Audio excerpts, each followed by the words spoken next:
village of Oshino, at the foot of Fuji-san. The melting snows of the beautiful mountain join a streamlet which passes through the village, driving water wheels as it wends its way to join the waters of the North Pacific Ocean. The water wheels will furnish power for the rice harvesting.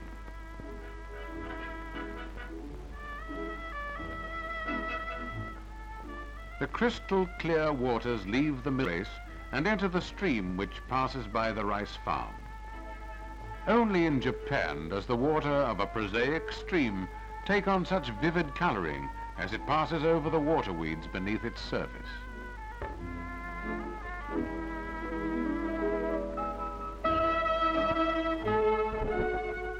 It is the harvest season and the busiest time of the year for the rural folk.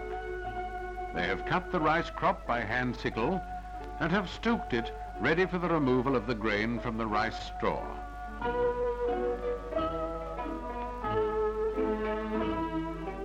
The corn has been harvested and husked, and it hangs up to dry. This farm is more fortunate than most. Workhorses are few in Japan.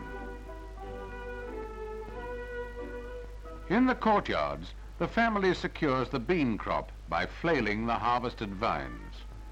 Bean curd is a staple of Japanese diet. Rice is stripped from the straw by machine on this farm. On most farms, it is stripped and winnowed by hand. There is no more arduous task than that of planting and harvesting rice, the staple food of the Japanese people. The Japanese farm unit is on the average less than 3 acres. But those 3-acre units are cultivated more intensely than any other areas of the world's surface. By dint of this intense cultivation, Japan has performed the remarkable feat of making herself almost self-sufficient in her food requirements. The oldest members of the family are spared the arduous work of the rice harvest, and they spend their time collecting vegetables for pickling. Comes the welcome luncheon break, when boiled rice garnished with pickles and pieces of preserved raw fish, washed down with plenty of green tea, is enjoyed by young and old alike.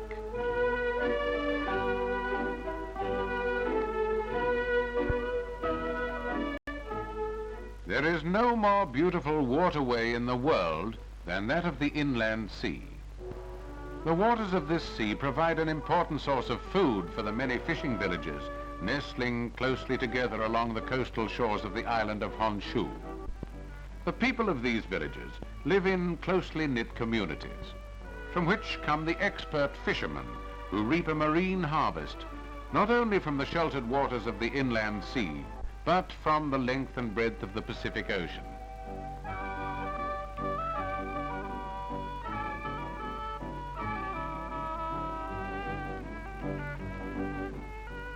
The people of these fishing villages cultivate the steep hills which sweep down to the very shores of the sea.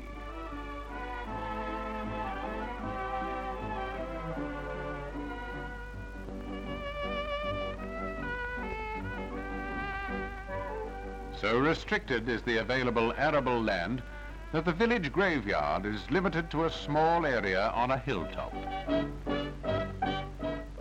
But the greater part of the fisher people's time is taken up with the demands of their industry, which is a strenuous one. Long lines are baited in readiness for trawling operations over the shelf which edges the Pacific deeps near the islands of Japan.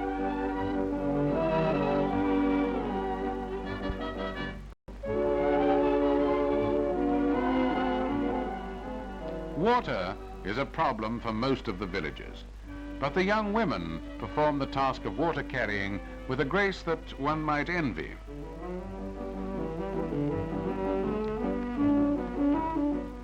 The fresh water is drawn from deep wells sunk in the hillsides. One can always admire the industriousness of the Japanese people. Surely there was never an idle person in this country. A great burden of work falls to the lot of most Japanese girls, but with it all, they remain unaffected and essentially a happy race of people.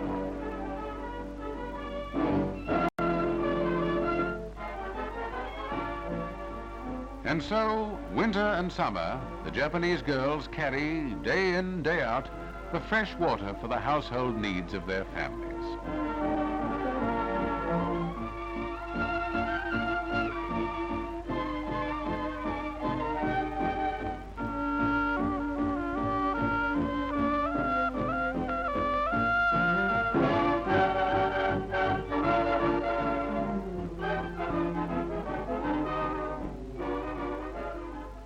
On the shores of the blue Pacific, two fisher girls see in the distance the drawing in of a community fishing net.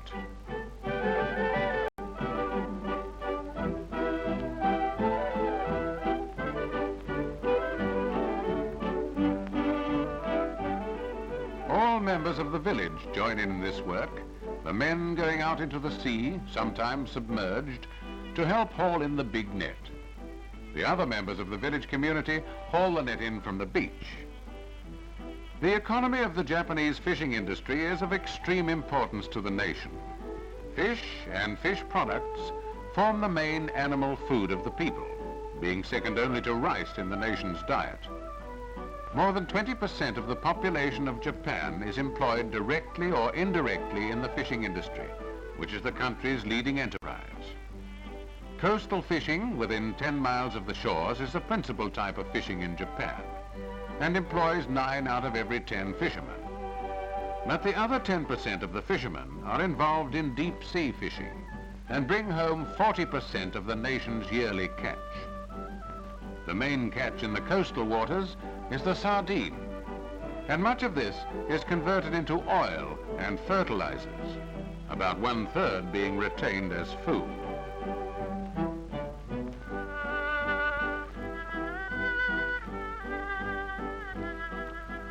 The net is in, and the haul is ready to be transferred to baskets for transport to the sardine canneries.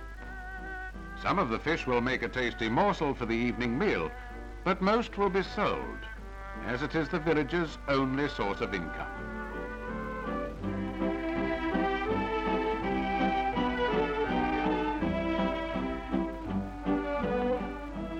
The fisher girls return to their homes on the shores of Honshu, and the huge net is carried by the men along the beach to be spread out and dried, and where necessary, sections will be repaired.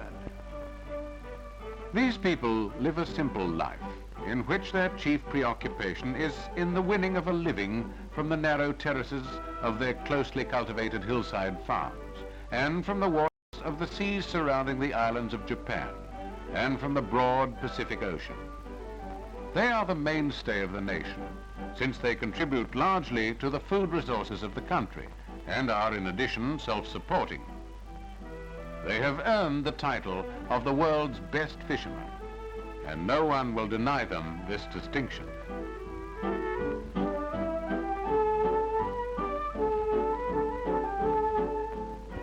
So we leave the shores of Japan with the memory of an industrious people. The flawless beauty of Fuji-san will be a memory too, which time will never dim.